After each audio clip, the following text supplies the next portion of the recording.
Welcome to the May 3rd meeting of the Parks and Rec Commission. Will the staff secretary please call roll? Yes, good evening. Commissioner Alexander. Here. Commissioner Bridge. Here. Commissioner Esparza. Here. Commissioner Polak-Koshik. Commissioner Randolph. Here. Commissioner Suchek. Here. Commissioner Stearns. Here. Commissioner Burnett. Here. Thank you. All right. Item number 2, will Commissioner was it Pollock Cushing please lead the pledge?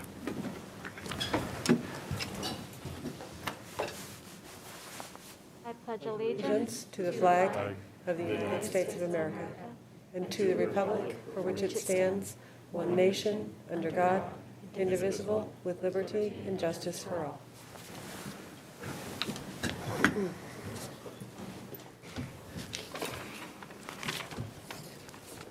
Now open the meeting for public comment. Citizens addressing the commission during public comment are limited to 3 minutes unless extended by the chair and must be regarding items that are not listed on the agenda and are within the city's jurisdiction. The Brown Act does not permit any action or discussion on items not listed on the agenda. No action will be taken on items addressed under public comments. Are we doing the call-in? Okay. Public comments can be made by calling 916-774-5353. Okay. Pursuant to the executive order executed by the Governor of California on March 17, 2020, and as a response to mitigating the spread of COVID-19, the meeting of the Parks, Recreation, and Libraries Commission allows members of the public to participate and address the commission during the meeting by calling, as the chair said, the following number, 916-774-5353, during the meeting and prior to the close of public comment on any agenda item as well. If you call, you'll be placed on a hold until the attendant can answer. This broadcast is delayed by up to 30 seconds when watching at home. When your call is transferred to the commission, you will have 5 minutes in which to speak to a regular agenda item and 3 minutes for the public comment section at the onset of the meeting, those items are not on the agenda. I will monitor your time and let you know when your time has expired. When calling, please do not use the speakerphone option as it creates difficulty for the commissioners to hear. And please make sure your television volume is turned down. That's all I have. And we do have one public comment pending right now, so we'll also solicit anybody else who has public comments to call in, and there'll be a little bit of delay. Okay. Get right to them. So Ms. Geller is going to present our public comment for the evening. Thank you, Ellen. Good evening, Commissioners. Jill Geller, your Parks, Recreation, and Libraries Director.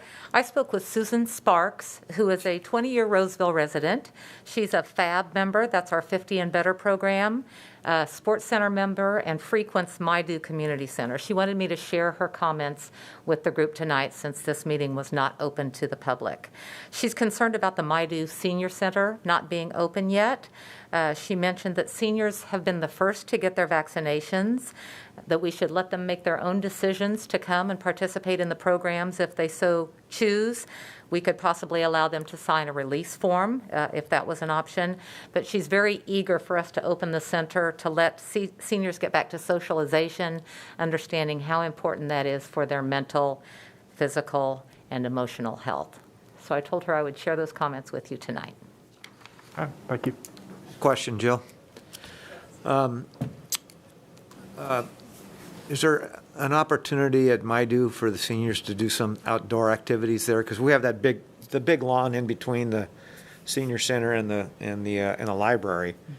Mm-hmm. Perhaps there's some outdoor activities that they can do while we're waiting for it to be opened up. We do have some fitness classes that are currently being conducted outside. They are not specifically for our FAB members, but any age is open to participate in those. So there are those opportunities available, but we don't have any specific FAB programs going on right now, but we can certainly consider outdoor programs. Yeah, because we have that walkway that's right next to the building. Perhaps we put a few chairs and they can socialize outside. Okay. I got a question as well, Jill. I know that the city offices are planning on reopening, I believe, reopening around June 15th. Is that also the plan for the Maidu Center, or is there even a date in mind for that? That is the plan for the Maidu Center as well. You know, the governor has indicated that the state could reopen on June 15th, and so we would work towards having all of our facilities open on that date as well. So was that articulated to Susan Sparks? Yes, it was. Okay, but she wanted to rush it a little further, a little sooner? Well, she didn't come off that way, but just again, we just wanted to make her comments to be heard. I'm sure she would like it sooner if possible, Sure. but Yeah. she didn't pose any negativity towards that date. Well, I'm just wondering if the city has any thing against opening before the June 15th deadline. Is there something restricting you from opening before that timeline? There is at this time. The guidelines restrict us from doing those type of gatherings indoors at this time. But again, per Commissioner Alexander's suggestion, we can look at maybe some outdoor programs. Okay. Yes? Oh, no more? Okay. All right, doesn't look like we have any more call-ins. So next up is the minutes, and do I have any comments on the minutes from last meeting before we make a motion? Nope. Okay. Do I have a motion to approve? So moved. Second. Second. All right, all in favor? Aye. Any opposed? Minutes pass. Thank you. Moving on. Next up. All right, item number 6.1, the Mahany Park Open Space Trail Feasibility Study, and presented by Tara. Good evening, Commissioners. I'm Tara G., your Park Planning and Development Superintendent. This item is in regards to the feasibility study related to the trails at Mahany Park's open space areas. The action before you is to provide an opportunity for public comment and for the Commission to provide input. No formal action is being sought at this point. You've all received a hard copy of the feasibility study, as well as a link to the study online. At the end of this presentation or this meeting, should you not want to keep your hard copy, we are happy to collect them and redistribute them. Tonight, Meredith Branstead from Helix Environmental Planning will be doing the presentation. Supporting her is Jessie Lett from Helix, as well as Jeannie Gandler from our Alternative Transportation Division. With that, I'm going to turn this over to Meredith. Thank you, and good evening. Thank you for having me here today. Next slide. Do you advance? Next slide. We're going to start with just an introductory video. This was prepared by the City of Roseville as part of the public outreach process at the beginning of this project. We can play video. The City of Roseville is studying the possibility for a paved multi-use trail through Mahany Park open space. Part of the area is a public park, while most is designated an open space preserve. It includes sensitive habitats like wetlands, vernal pools, and seasonal streams, home to many plants and animals. Walkers and bikers traveling through the preserve are wearing away a network of dirt paths, often unknowingly damaging endangered plants and wildlife. Because of this, we're studying the possibility of a paved trail which would protect vulnerable habitats, provide safe creek crossings, and offer better connections between neighborhoods, schools, park amenities, and other destinations. Safety, aesthetics, topography, and land use impacts are important factors also being considered. Ultimately, a Mahany Park trail would connect with existing and proposed trails nearby. We need your help. Share your input and help shape the future of this trail. Visit roseville.ca.us/Mahany Trail.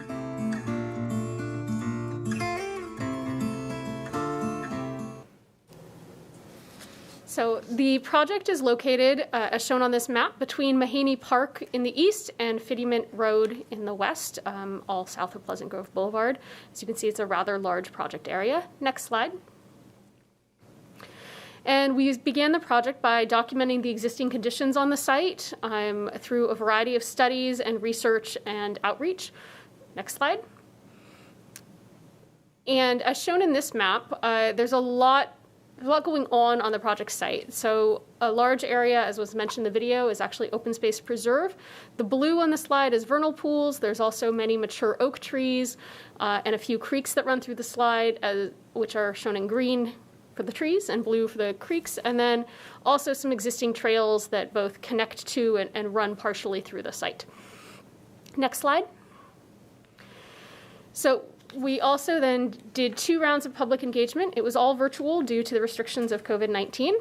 Our first online survey was in late May to mid-June of last year. We focused in this survey about what was the existing and desired access and use of the site, and we got over 1,300 responses to the survey. Next slide. And one of the key things out of this was to really understand where people were both wanting to access the site and where they were currently accessing it as well. And you can see that the largest arrows were from Feasibility Road, from the existing bike path near the aquatic center, and from the dog park. And then there were those were the most desired areas, and then there were other desired access points, which are the smaller areas throughout. Next slide.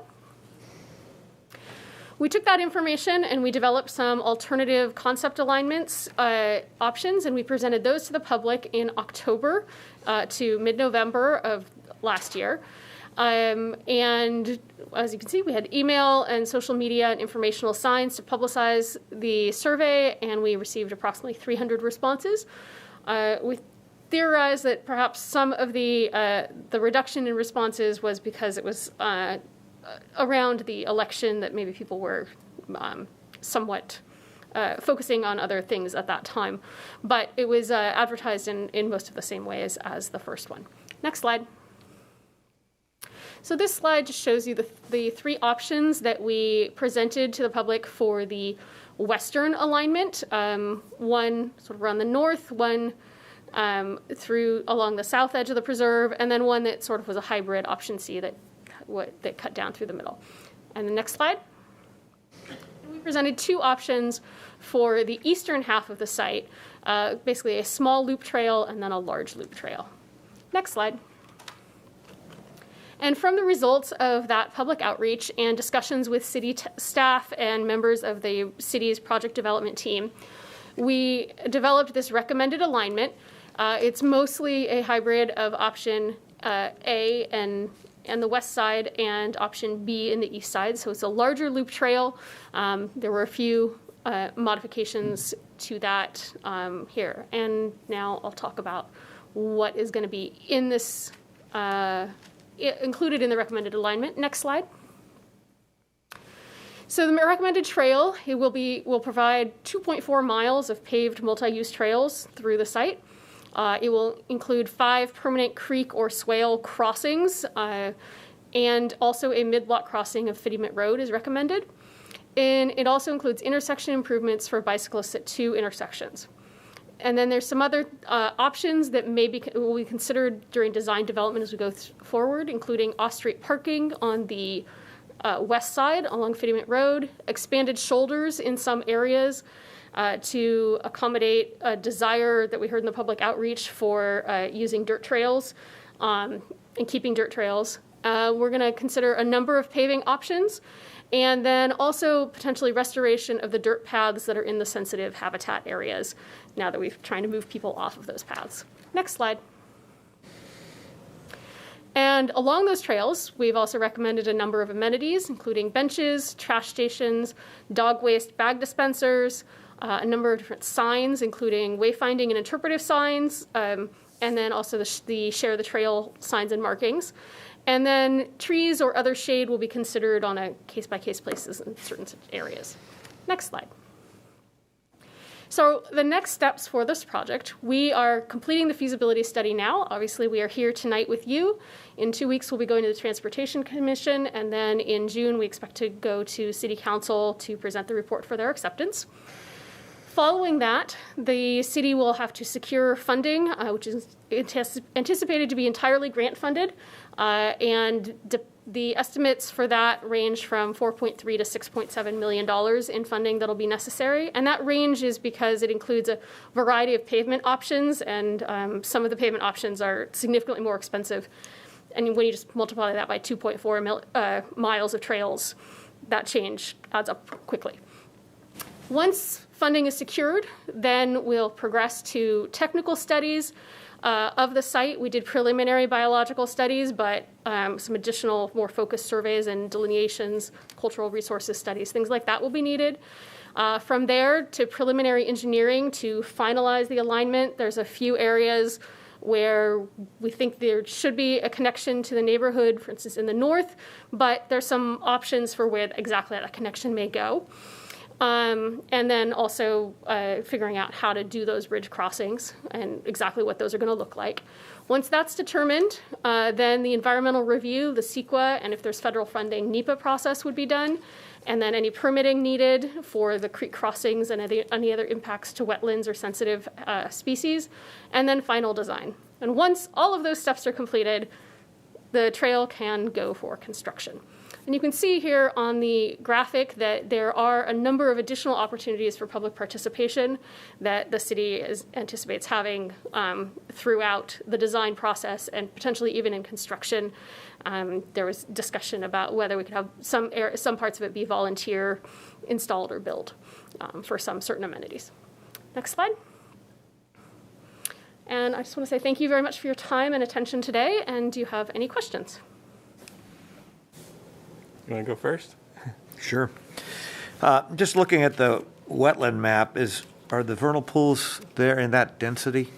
They are, and they many of the vernal pools that are there were constructed as mitigation for a previous project, which is why they're so dense. They're denser than you would normally find in a naturally occurring system. And is the Corps taking a look at our proposed alignment? Yeah, actually we have. So we did coordinate with the Corps, the Fish and Wildlife Service, and CDFW about how we would go about doing that. And under current regulations, the Corps has actually said they would not be involved in, or they would likely not be involved in any vernal pool impacts, although they were previously.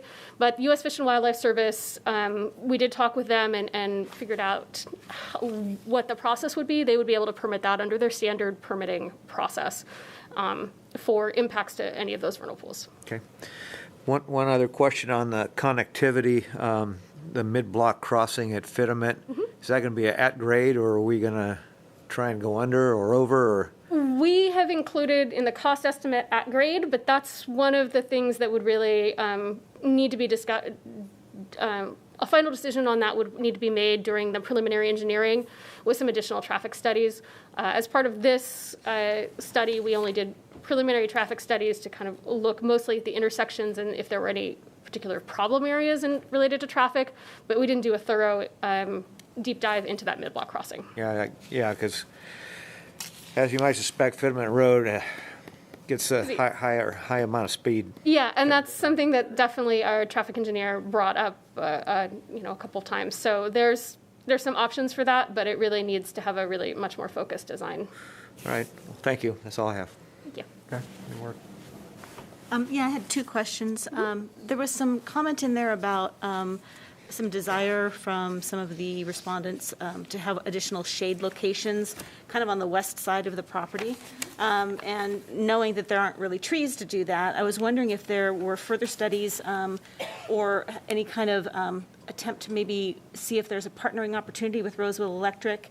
If you did some shaded, some metal roof structures that provided shade, you could put solar on top of it. Maybe power lighting, so just, kind of that connectivity and nexus of ways to integrate the shade, but also have it provide other benefits to help offset cost. Right, that's, we didn't specifically talk with Roseville Electric about solar, but we did include a discussion of providing a shaded, like the seating areas with a bench, and potentially, that's also a good place to put a sign, but to have those be shaded because there was such a strong desire for shade along the trails. And we recommended that the benches be placed approximately every quarter mile, which is sort of a best practice. So that would give a shaded stopping point about every 5 to 10 minutes, depending on your walking speed. Cool. And then the only other question is, I know, the environmental quality process can take quite some time. It's hard to pinpoint, but can you give us a rough, from now to, say, an approximate time of start of construction? What would your best kind of rough guess be? So if funding appeared tomorrow, Yeah, exactly. and so always funding dependent, but so funding appeared tomorrow and the city could move right into this, we estimated about 1.5 to 2 years. It depends a little bit on how many things can overlap. Some of them, the permitting and the environmental review can overlap somewhat, and there's a few things. So about 1.5 to 2 years minimum plus funding. Right. Great. A couple of questions and a comment. First, the comment, so I don't forget about them. It's a pretty darn good plan, and then it shows extensive work to get to the point you got to that completes this plan as it is in 100 and some pages. And you did superb outreach to a lot of people multiple times to get a huge number of comments coming back. And I noticed you put a huge amount of those in changes that you made throughout the plan here and there. That said, I want to go to the map that you didn't show, but shows the conflict areas, locations where you expect direct conflict with the site and people on the southern and northern borders using this site. Can you talk about that a little bit? Sure. So I think you're mostly concerned about in the west half of the site, there are residences on the north and the south. There is existing development there. And so we have, on the south side, we have 2 connections. So we have 2 connections into neighborhoods that were there. Thanks. You have 6 conflicts on the south, and I'm wondering, what are those? Are those where people want to make their own trail next to their house to go into the property? In the existing conditions. 25?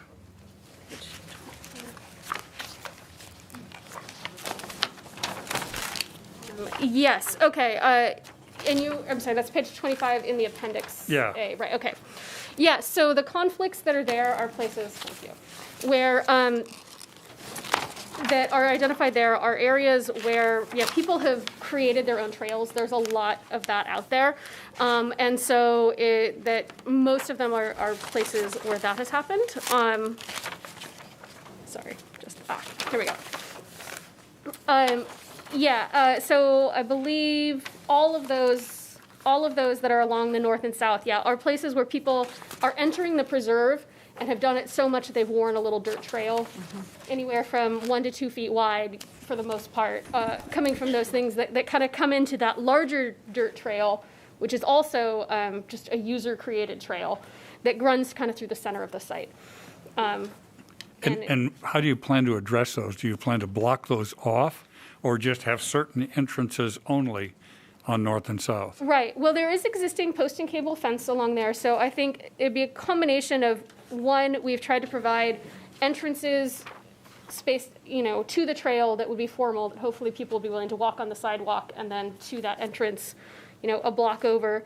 And then also in potentially improving signage and helping educate people about why we don't want them walking off trail in this preserve because of the sensitive habitat that's out there. I've seen instances where people in the past, if their property abuts state park or local park property, they create their own gate at their back fence so that they can have their own entry. Will that be allowed? It is not allowed, no. Okay. And it's not anticipated. I mean, we did not speak about that directly, but in this area is managed under the open space management plan that the city of Roseville has adopted, and as part of that plan, they're not supposed to have private gates into the open space preserve. Okay. But that's handled by the open space preserve manager at the city. One other question, I think it might be obvious, but going back to that preferred alternative on the map, from Feasibility Road, my map shows the yellow line going out and then disappearing under the southern border area. But I'm guessing that yellow line continues all the way under the black border, so I can't see the yellow line? Yes, so the yellow line does, and I think what you may be pointing out, there is a small area that is of trail that is technically outside of of the black line, which was our project boundary. That parcel directly to the south of it is the city-owned substation, so it's another city-owned property. And so that connection to the mid-block crossing at Fittiment was added in the fall after discussion with city staff and a desire to improve connectivity through there. So was technically outside of our original project area, but was added because it's also on city property. So there's a trail all the way along, north and south, and then three places. Oh, I'm sorry, that's what you mean. No, there's not a trail all the way along north and south. There's a trail only between Fittiment Road and the First Street, which, St. Anthony, yes. And then it crosses to the north, and then there's a trail all the way along the north side from Fittiment all the way through. Okay, so then that trail on the south ends about where that first north-south link is from Fittiment Road. Yes, yeah, it goes just past that so that it connects to the neighborhood. But Okay. to give an access to St. Anthony. So people suddenly go out into the neighborhood to walk along the rest of the southern area? If they were going to walk that way, I think our anticipation is that people doing a through loop or trying to venture through would take the path to the north and then continue along the path that connects through to the rest of the trail system to the east of the property. That connection to St. Anthony's was really for the people in that neighborhood to be able to access the trail system rather than using their own dirt trails. Okay. That one seems to me to be a bit problematic, that people are going to want to just come out of their neighborhood, let's say halfway between those points, Fittiment and that first green dot, and just walk along the edge and create their own path again. Right. Well, the street alignment. I see what you're saying. I guess it is a possibility that we can't rule out, but I think for the most part, based on what people are wanting to do now, they're mostly coming out of the neighborhoods and into the main trail. So we've tried to provide enough access from those neighborhoods into the south to be able to access that main trail. That then they'll use that. Yeah, that one's a question to me because the bulk of the people live on the south. And so you'd have many more people going in from the south than maybe the north. So. Well, and so, Okay. Yeah, duly noted. That was part of the decision, along with there was a strong preference, or a moderately strong preference for the northern alignment of the trail. And it's more out of the power lines, just because out from under the power lines up there. But I think there were definitely concerns from the residents in the south that they didn't want the trail right behind their backyards. And the layout of the lots in the north, and the fact that the properties in the north are, for the most part, a couple feet higher than this open space. And so it was, I think it will be less impactful to those residents because we can keep the trail farther away from them, so it seemed like a better alignment there. Okay, thank you. You're welcome. Thank you. Okay. Andre, did you have anything? No, thank you. Sandra? Yep. Well, I noticed that there's like a dirt trail that's self-created throughout. Will you now close that for people?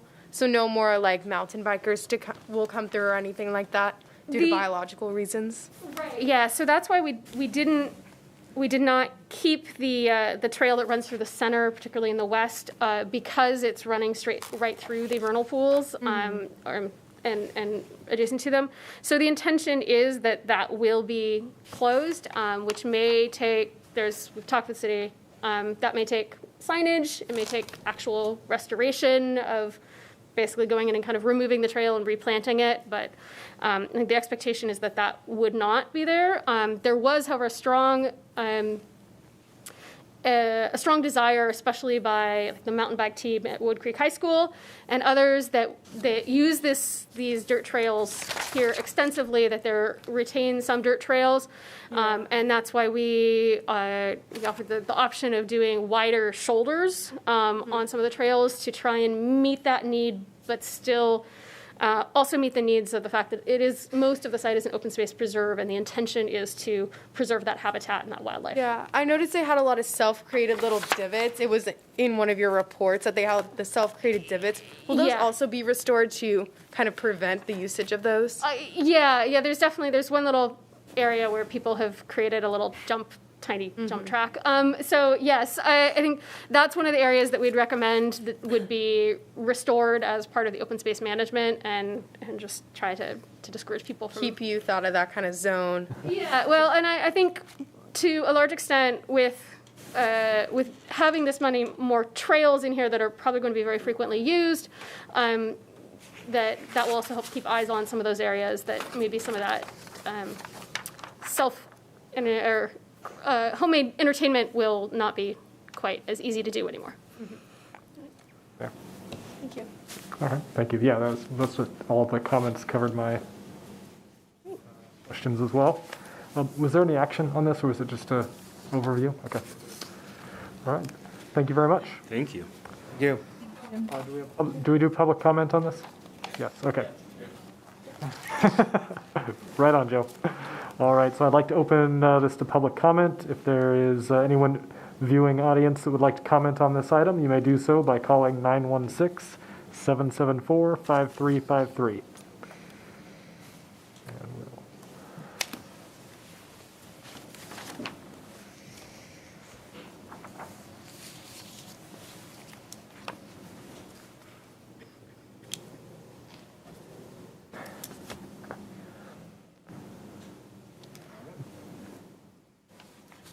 We have anything? So we will move on to the next item, 6.2. So I've got the WB 50 School Park Master Plan presented by Tara. Good evening, Commissioners. Tara G. again, your Park Planning and Development Superintendent. We have two master plans to present tonight, the first being the WB 50 School Park Master Plan. This is an 8-acre site adjacent to a future elementary school. It's located on Solaire near Silver Spruce, and the budget is about $1.7 million. This is also located in the Westbrook area of Sierra Vista. This next slide shows what has been illustrated and on a conceptual level in the specific plan. The area, I refer to specific plan concepts as a space planning exercise, mainly to see what the park could potentially have, as well as identify a budget where we can create some assessments to pay for development. As you've heard, we have been doing public outreach, much like the trail project, virtually. And so we've had 2 virtual public workshops. We've done a survey, as well as had our regular 2-week write-in period. So the first public workshop was one of our first virtual workshops, and it was held on September 22nd, 2020. We reviewed the park planning process. We gathered feedback on what types of features the attendees favored, and we answered any questions. About 20 people were in attendance on this workshop. The workshop was also posted on the website. The recording of the workshop, I should say, was posted on the website so that people who were interested in following the process could review this after the fact. We took the suggestions and we surveyed the residents at that point and asked them to not only rank their top preferences, but also ask them what excites them about the park and what the park concerns were. 82 people completed the survey. We took that feedback and went to a second public workshop, and this one was virtual as well and recorded, and we presented a revised concept plan similar to what you see here on the screen. We were able to show what amenities we were proposing, and we answered questions. And at the end of the workshop, we asked for general support, and with a show of yes in the chat box, not show of hands. Unfortunately, we couldn't do that, but we did receive general support. Are we going in the right direction? So this next slide shows what we had prepared for that second workshop. And as you can see, we've very much de-intensified the park. Where it showed originally three ball fields, we are now showing one. We're also showing that dark dashed line as loop trails. And we left the bottom portion open as a multi-use turf area. We have off-street parking, and you can see to the north, the school is to the north in this picture here, and we are connecting to the school parking lot. We're also showing play area, a restroom, as well as a game area and a fitness area. So translating that based on the support we received at the second workshop, this is the final rendered master plan for your consideration. It's been turned, well, the school again is to the top of the slide, and you can see how it's been translated into a more formal master plan, rendered master plan. So again, to go over the elements that are included: off-street parking, office solaire, a restroom, a game area with game tables such as backgammon, chess, checkers, that type of thing, a shuffleboard, a ladder toss, and sitting areas as examples of what could be included in the game area. Of course, we have the children's play area as well as a fitness area with moving or stationary fitness equipment, a covered picnic area, a baseball or / softball field. It could be both, could be played on this, open multi-use turf, and a looped perimeter walkway with some educational panels on it. We chose the educational panels to be about the solar system, to tie in with the entire subdivision, which was really about the solar system, Solaire. And so we thought that would be kind of fun, especially next to an elementary school, to have some educational opportunity along the trails. From there, we posted the rendering that you saw, and we opened the 2-week write-in period. We had 18 respondents, 13 were in support of it, 5 asked questions, and we had nobody submit anything that was not supportive of where we were going. The questions that were asked were about more benches, make the ball field smaller, add disc golf, make sure that we do elevation or berm changes, little details like bottle fillers and distance markers. Some more significant comments were about move the park somewhere else, ask why we're doing a ball field at all, and suggested we add a dog park and tennis courts. Elevation changes, berms, benches, those smaller things are easily accommodated when we get into the next phase of work. The development phases will include a design development where we can identify where additional benches, where a bottle filler is, that type of thing. And as a reminder, the master plan is high level, so we don't get into that kind of detail at this point in time. So what are our next steps?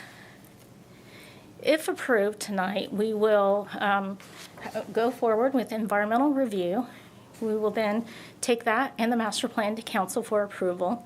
And based upon the approval of council, we will begin construction document preparation and target to break ground in the spring of 2022. So tonight your action is, or recommended action is, to approve the master plan for WB 50. We call it a school park site because it's adjacent to a school, but it has nothing to do with the school.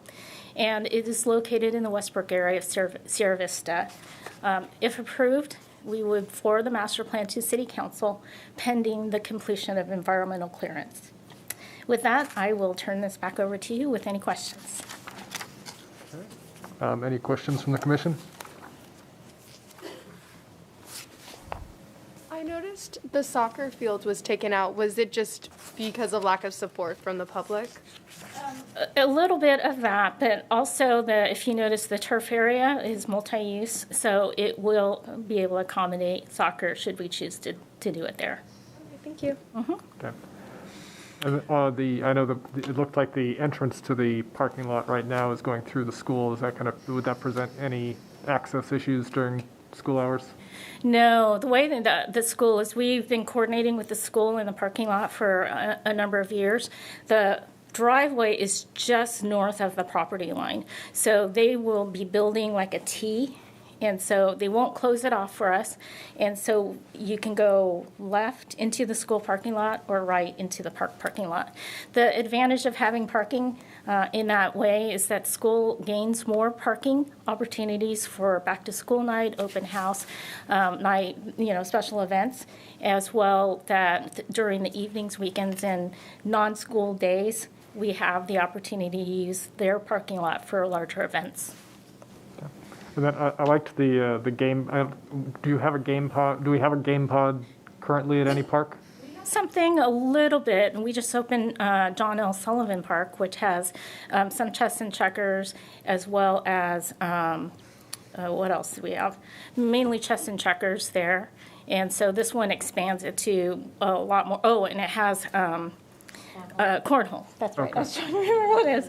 Cornhole, as well as a foosball table over there. And so now this one, it takes it a different slant to it. So as you know, most of you know, we try to offer different amenities to different parks so people can then have a different experience each time they visit one of our parks. Very cool. All right. I have go ahead. a question. Tara, is this a joint use agreement with the school district? Yes, this is actually with the Roseville City School District, and so it will be a joint use site. Will there be a fence? More than likely. Okay. The only comment I'd have on that is just the play. I mean, I realize that the school district has to put a fence there for security reasons, but just be mindful that we're not blocking off any play areas that the kids can use on weekends and when school is not in session. Definitely. We'll be working with them on access points. The good thing in this specific, we were working with the school district concurrently, and it was anticipated we'd break ground around the same time. But based on where the Roseville City School District is, they're going to be a year or two behind. So we'll be in first. And so that's a new thing for us to be before the school. And the walkways and the connections will already be provided so we can work with them to make sure they're coordinated. Yeah, and then perhaps on weekends, I know, I live by Ike Intermediate School, and at least on weekends, when school's not in session, the gates are open.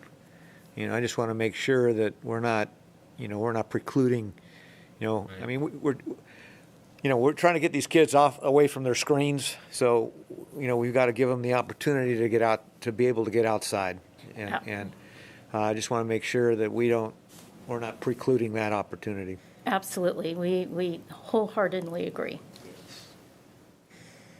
Is there any concern about people that are at the park during the day and trying to leave, getting caught up in drop-off pickup traffic on school?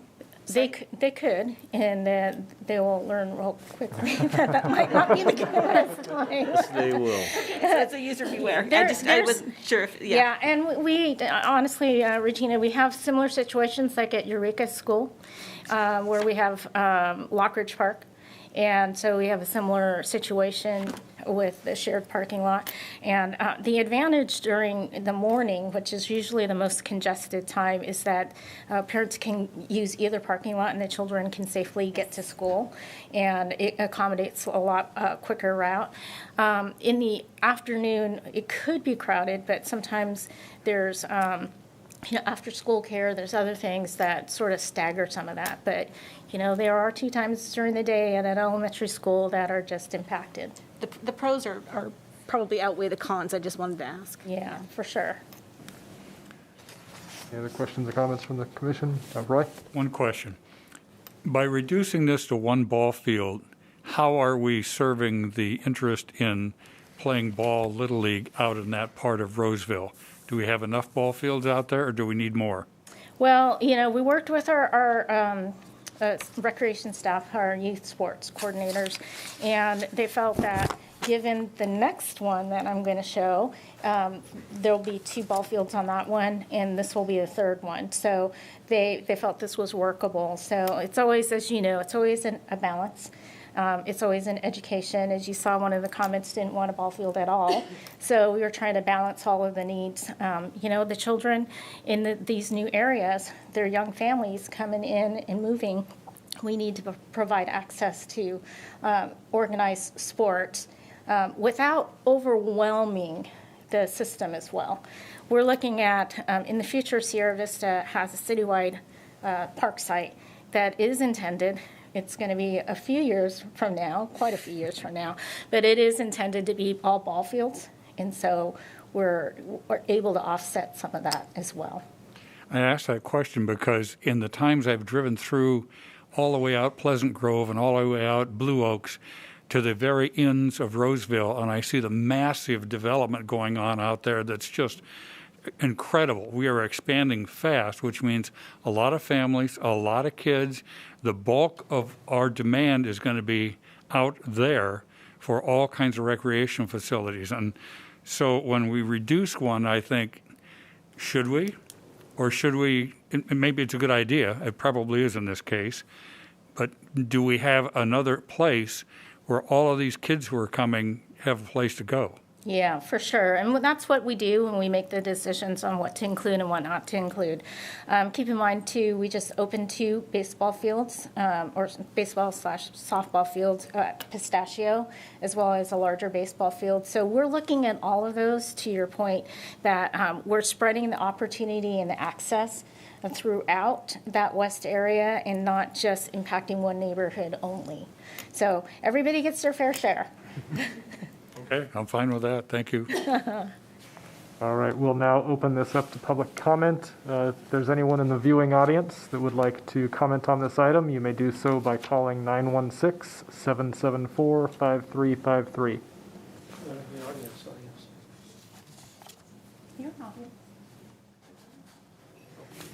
Bruce? Good evening. Thank you very much. Bruce Haldershelf.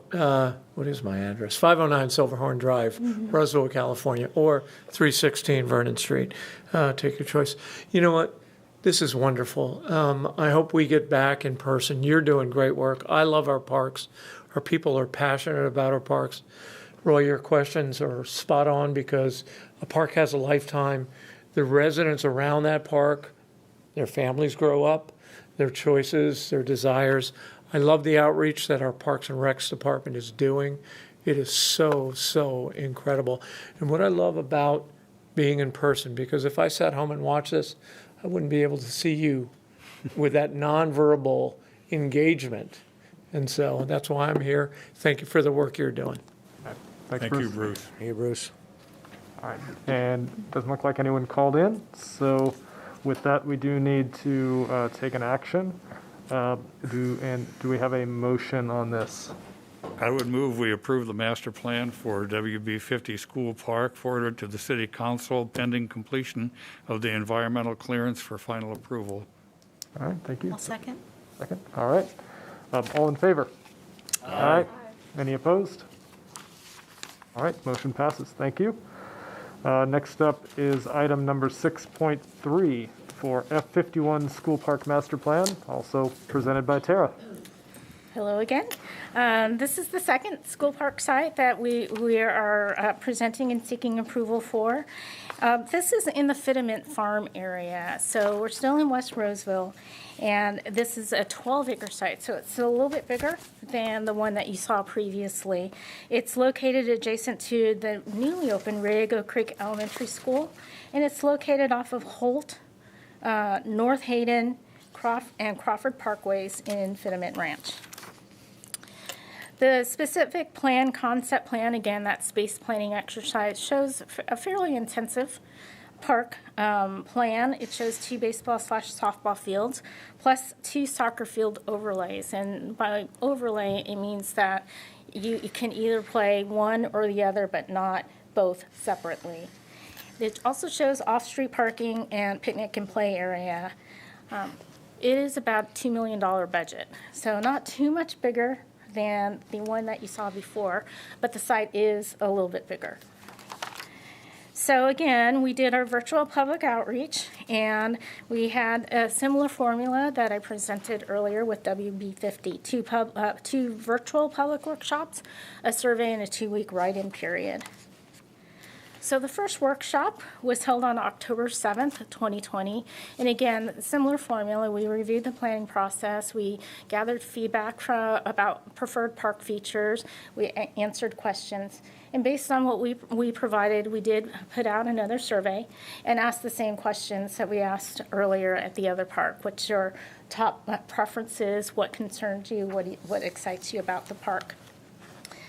In the virtual workshop, we had about 15 people who attended. And the survey, we saw 62 people responding. We took that feedback and brought it forward to a revised concept sketch in the second public workshop held on December 9th, 2020. And here you do see 2 ball fields, mainly because it was a bigger site. And so we didn't have to be on top of the street or the road. Riego Creek Elementary School is to the top of the sketch, and about 25 people attended this workshop. This next slide is an enlargement of that concept sketch. As if you didn't know, Riego Creek opened last fall. Well, open to what open was for COVID. And so typical features that you see in a school layout are basketball, volleyball courts, and open grass areas. So when we look at it again, we consider what is being planned for that school site, and we look at what we can build next to it to offer a greater variety of recreation opportunities, not spend money twice with features that could be shared. So this plan proposes another off-street parking area, covered picnic area, children's play and swing areas, 2 baseball/softball fields, a restroom, a small outdoor education area that can be used as a classroom or other sorts of outdoor venues, and a perimeter loop trail with mile markers.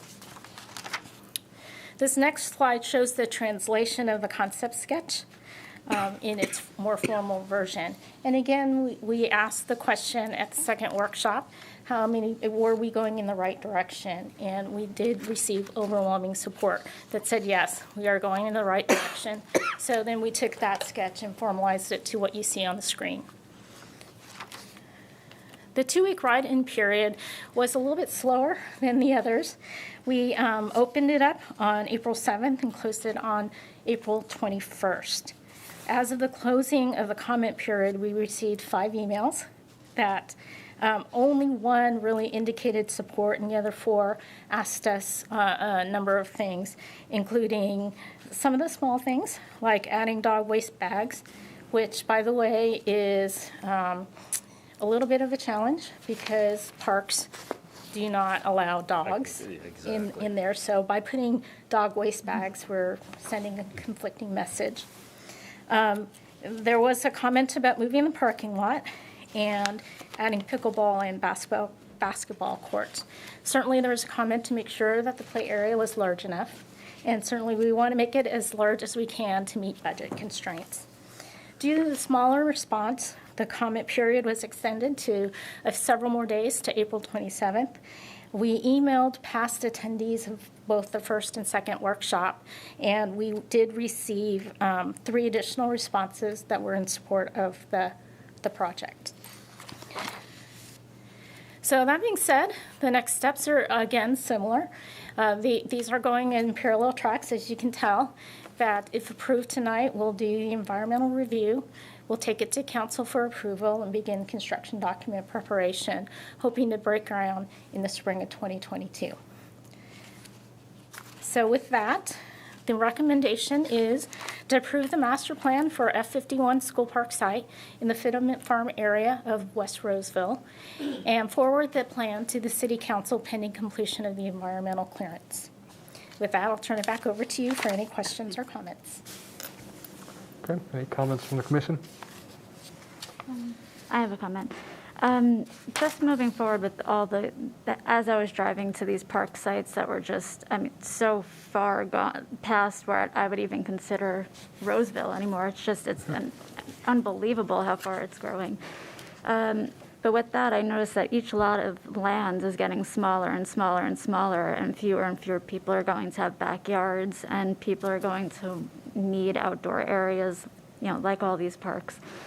Are all the generations kind of in each area being taken into account? Like, obviously, most parks we're gonna want to have ball fields and attract all the kids and all that, but I feel like the seniors are just losing their space too. And I just like the other park with the game suite, with the chess, the checkers, and things like that. Just having more areas laid out for like bocce ball and the just more senior driven, a lot of shade, a lot of benches. I don't know, I just want to make sure that everybody's included as we move forward. That's a really great comment, and we do pride ourselves in being able to provide opportunities for all generations. The Loop Trail, for example, is something that we find our older active adults are really thriving and using well. We do bocce ball, but not in every location. Again, we're trying to spread out those opportunities, and we just built a couple of parks. R.G. Phillips in the West Roseville area has both bocce and horseshoe courts. So, it's not every park has to have everything. They need to have access, and most of our parks, we're very lucky. We did the National Recreation and Park Association has an initiative called 10-Minute Walk, and the 10-minute walk is about a half a mile in distance, and the belief is that every resident should have a park within a 10-minute walk. If you look on our website, we did a study on it. And where we are right now, we've got about 85% coverage on our 10-minute walk. And when you look at when we're built out, we're even more so. So, if there's an opportunity in one park that you can experience, then we also want to have a different kind of experience within a half mile of each other. So to your point, we do look at all of the different demographics that could use the park. And in fact, I didn't mention it in the other park, but we did have a senior living complex on the north. And so we made those accommodations so that there were things that they could do to enjoy the park.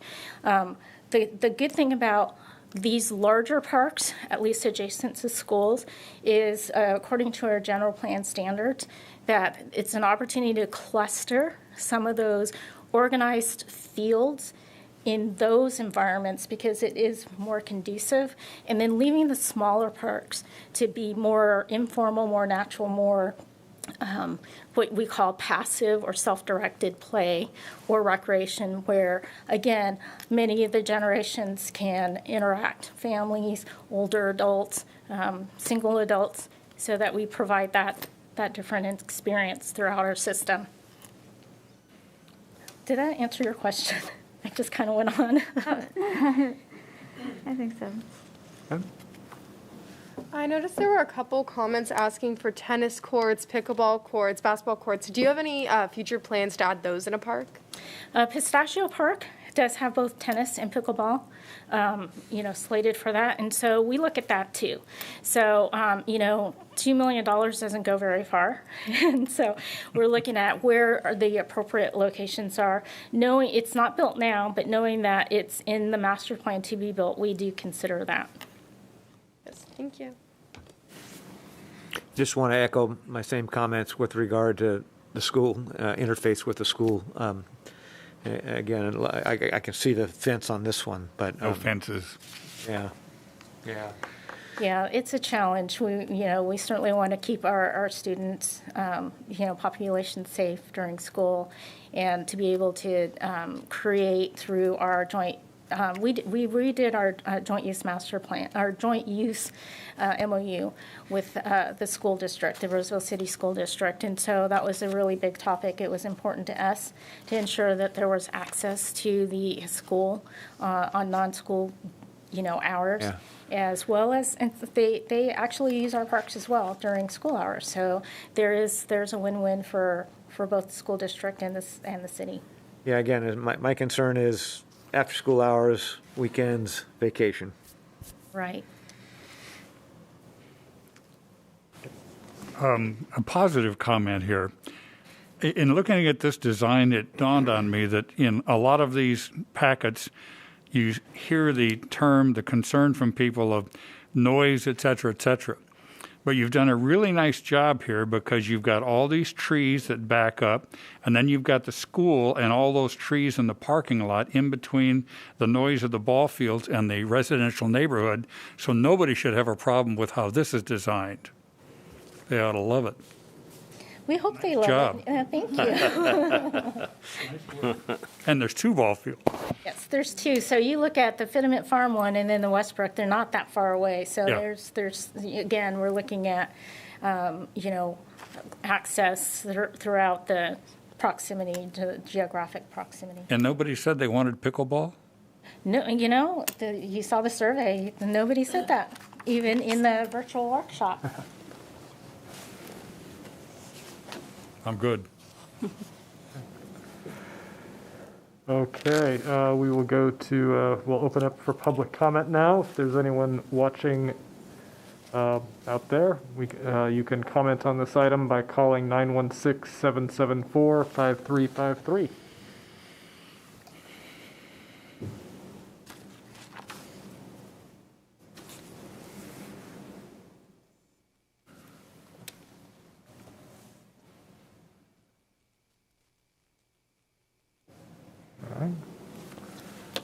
No phone calls yet. So we will move on to the action. So again, we're going to listing that we move this on to City Council. So do I have a motion? So moved. All right. Do I have a second? All right. All in favor? Aye. Any opposed? All right. Thank you. Motion passed. Thank you, Tara. Great job, Tara. Yeah, really good job. As usual. Does Tara ever get any time off? All right. Next up is our board member, commissioner, and staff reports. Staff, do you have any updates or comments for the commission? Good evening again, Commissioners. Jill Geller, your Parks, Recreation, and Libraries Director. I'll just provide a brief update. With the governor's announcement that California is expected to reopen on June 15th, staff have been really busy planning summer programs and events. We fully understand we may have to adjust as times draw closer, but we also realize that we couldn't have made these events happen if we didn't start planning them now. And we know our residents would be disappointed if we could have them and we weren't prepared to do so. So I just wanted to share with you some of the events that we have planned coming back this summer. Mayor's Cup golf tournament is actually happening this Friday, so we're happy to bring that back again this year. Friday Flicks will return to the Vernon Street Town Square beginning in May, and they're the third Friday of each month. And so the May one, we will have reservations only for that, and there are directions on our website how to make those reservations. And then in June through October, hopefully we'll be back to normal and welcome a lot of people down to the town square. Concerts on the square will return to Vernon Street Town Square on the third Saturday in June. So we're looking forward to concerts on the square. We are planning to celebrate the 4th of July with our usual festivities, including the parade and festivities in Royer Park. And the grounds are planning to host the fireworks display again that evening. Park dedications, we have many to be had, and we're working on getting those planned with the namesakes of parks and making sure that relatives can be there. So we don't have the date set for those yet, but we will be getting that information to you. And then also summer programs, day camps, all of those things, we're planning to bring all of those back. Again, reviewing the guidelines, trying to make sure what our parameters are for offering those programs. But staff are busy, and we're very excited to start bringing programs and events back to the city. So I wanted to share that with you. Thank you, Jill. Any titles on the movies yet? I actually do have the titles on the movies. Do you want to hear them? Sure, why not? So we have Sandlot coming up in May, then Back to the Future, Grease, Godzilla vs. Kong, Trolls World Tour, and Hocus Pocus. Question on the parade. Is that going to look like the parades of the past, or is it going to be quite different? Right now, we're planning for it to look like the parades of the past. That doesn't mean that guidelines may change. It's not going to be a stationary parade. That was one of the concepts that I'm not saying we wouldn't have to go back to that if something changes between now and July 4th. But right now, it's planned to be our typical parade. I have a question. What are you going to do to kind of announce all of this as opening again? Will the city maybe do a fun event with the mayor and the consul and some other people to say we're open and get the newspaper out to put it on the front page of the newspaper? We don't have that planned, Roy, but that's a great suggestion, so I'm happy to take that back. Just to spread the word in a big way of we're back. Mm-hmm. That's the journalist in him. You don't tell people, they don't know. That's right. Yeah, I could probably chime in a little bit on that. I also serve on the Downtown Roseville Partnership, and there has been discussions about like kind of a joint advertising of it, and especially to our district in downtown and beyond. So that's part of it. Are these events all looking to be masked or something like that? If you're not vaccinated, you have to be masked, or those type of guidelines? Yeah, and that will depend on the governor's guidelines. We still fully expect to follow the state guidelines, whatever they are at that time. Right now, he has indicated that even after June 15th, masks will be required. So we will follow those guidelines. And again, even what we're planning now, I just want to make it clear that, we're being flexible. We knew we needed to start planning now if we could even have them at all. So we want to be prepared. That doesn't mean we might have to pull back on some of our plans. We're keeping a close eye on the guidelines. That's all I have. Thank you. Okay, thank you, Jill. Let's see, commission members, any comments, questions? Not for me. Actually, I had one on the joint use updates to the joint use agreement. Possible for to get a presentation on that at some point as to what maybe the changes were? Did you want to talk about that? Be great. Good call. Okay, anything else? All right. Do we have a motion to adjourn? So move. All right, second. All in favor? Aye. Any opposed? All right, thank you, everybody.